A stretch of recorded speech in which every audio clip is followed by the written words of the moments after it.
Appendix एक छोटी सी tube है जो कि हमारी एब्डोमिनल कैविटी के अंदर लार्ज इंटेस्टाइन के पहले पार्ट यानी सीकम के साथ जुड़ी हुई होती है। अपेंडिक्स को वर्मीफॉर्म अपेंडिक्स भी कहते हैं क्योंकि इसकी शेप वर्म की तरह होती है, जैसे कि पिक्चर में आप देख सकते हैं। अगर हम अपेंडिक्स की लोकेशन की बात करें तो एब्डोमिनल कैविटी को 4 क्वाड्रेंट में डिवाइड किया जाता है। अपेंडिक्स राइट लोअर क्वाड्रेंट में मौजूद होती है और जिस स्पेसिफिक पॉइंट पर अपेंडिक्स मौजूद होती है उसे मैकबर्नीज पॉइंट कहते हैं। कुछ थ्योरीज के मुताबिक अपेंडिक्स गट फ्लोरा यानी डाइजेस्टिव सिस्टम के बैक्टीरिया के लिए सेफ हाउस है, यानी यहाँ अहम बैक्टीरिया रहते हैं जो कि हमारी डाइजेस्टिव सिस्टम की सेहत के लिए ज़रूरी होते हैं। कुछ एविडेंस ये बताते हैं कि ये हमारे इम्यून सिस्टम और लिम्फेटिक सिस्टम का हिस्सा है और कुछ रिसर्च के मुताबिक ये एक वेस्टिजियल ऑर्गन है, यानी जिसका जिस्म के अंदर कोई भी काम नहीं है। अपेंडिसाइटिस एक ऐसी कंडीशन है जिसमें अपेंडिक्स की ओपनिंग किसी वजह से ब्लॉक हो जाती है और अपेंडिक्स सूज जाती है। अपेंडिक्स के अंदर ये स्वेलिंग मुख्तलिफ वजूहात की वजह से हो सकती है।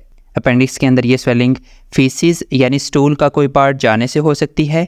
सीड्स जो कि डाइजेस्टिव सिस्टम के अंदर डाइजेस्ट नहीं हो सकते, उनके जाने से भी इन्फ्लेमेशन हो सकती है। बाज़ दफ़ा ट्यूमर्स भी अपेंडिक्स की ओपनिंग को ब्लॉक कर देते हैं जिसकी वजह से अपेंडिसाइटिस हो सकती है। डाइजेस्टिव सिस्टम के मुख्तलिफ हिस्सों की तरह अपेंडिक्स की अंदरूनी लेयर भी लगातार म्यूकस रिलीज़ कर रही होती है जो कि नॉर्मल कंडीशंस में अपेंडिक्स से लार्ज इंटेस्टाइन में जाता रहता है और अपेंडिक्स फ्रेश रहती है। जब किसी वजह से अपेंडिक्स की ओपनिंग ब्लॉक हो जाती है तो ये म्यूकस अपेंडिक्स के अंदर रिलीज़ हो रहा होता है जिसकी वजह से अपेंडिक्स आहिस्ता आहिस्ता स्वेल होना शुरू हो जाती है, जिससे साथ मौजूद हिस्सों पर प्रेशर पड़ता है और एब्डोमिनल कैविटी में दर्द होना शुरू हो जाता है। अपेंडिक्स ब्लॉक होने की वजह से इसके अंदर मौजूद बैक्टीरिया उधर ही डिवाइड करते रहते हैं। नॉर्मली इन बैक्टीरिया की तादाद को बैलेंस में रखा जाता है, लेकिन अपेंडिक्स के ब्लॉक होने की वजह से बैक्टीरिया अपेंडिक्स से बाहर नहीं निकल सकते और ज़रूरत से ज़्यादा डिवाइड होते रहते हैं, जिस पर इम्यून सिस्टम WBCs यानी वाइट ब्लड सेल्स को एक्टिव करता है जो कि अपेंडिक्स के अंदर मौजूद फालतू बैक्टीरिया की ब्रेक डाउन करते हैं, जिसकी वजह से अपेंडिक्स के अंदर पस जमा होना शुरू हो जाती है। इन्फेक्शन बढ़ने की वजह से मरीज़ को बुखार होने लगता है और सीरम टेस्ट के अंदर WBCs काउंट भी ज़्यादा आता है।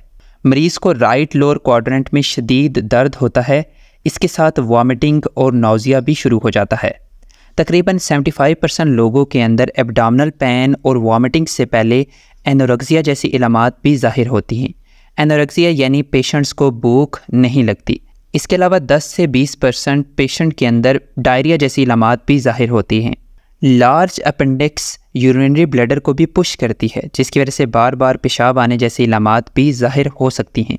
अगर अपेंडिक्स लगातार ब्लॉक रहे और इसे जिस्म से रिमूव ना किया जाए तो इसके अंदर प्रेशर लगातार बढ़ता रहता है, जिसकी वजह से ब्लड वेसल्स स्क्वीज़ हो जाती हैं यानी दब जाती हैं और ऑक्सीजन अपेंडिक्स के सेल्स तक नहीं पहुंच पाती, जिसकी वजह से अपेंडिक्स के अंदर मौजूद बैक्टीरिया अपेंडिक्स की अंदरूनी लेयर के सेल्स को मारना शुरू कर देते हैं और वक्त के साथ अपेंडिक्स की लेयर्स वीक होने लगती हैं, जिसकी वजह से अपेंडिक्स बर्स्ट हो जाती है यानी फट जाती है। जब अपेंडिक्स बर्स्ट होती है तो इसके अंदर मौजूद बैक्टीरिया एब्डोमिनल कैविटी में फैल जाते हैं। इस कंडीशन को पेरिटोनाइटिस कहते हैं, जिसकी वजह से एब्डोमिनल कैविटी में शदीद दर्द होता है। अगर अपेंडिक्स बर्स्ट हो जाए तो एब्डोमिनल कैविटी के मुख्तलिफ हिस्सों में इन्फेक्शंस पॉइंट बन जाते हैं जिन्हें एब्सेस कहते हैं। अपेंडिक्स के ट्रीटमेंट के लिए अपेंडेक्टोमी सर्जरी परफॉर्म की जाती है, जिसमें अपेंडिक्स को जिस्म से बाहर निकाला जाता है। अगर अपेंडिक्स बर्स्ट कर जाए तो एब्डोमिनल कैविटी के अंदर मौजूद मुख्तलिफ एब्सेसिस को सर्जरी के ज़रिए रिमूव किया जाता है। अपेंडिक्स के रिमूव करने से जिस्म के ऊपर कोई भी मनफी असरात नहीं होते।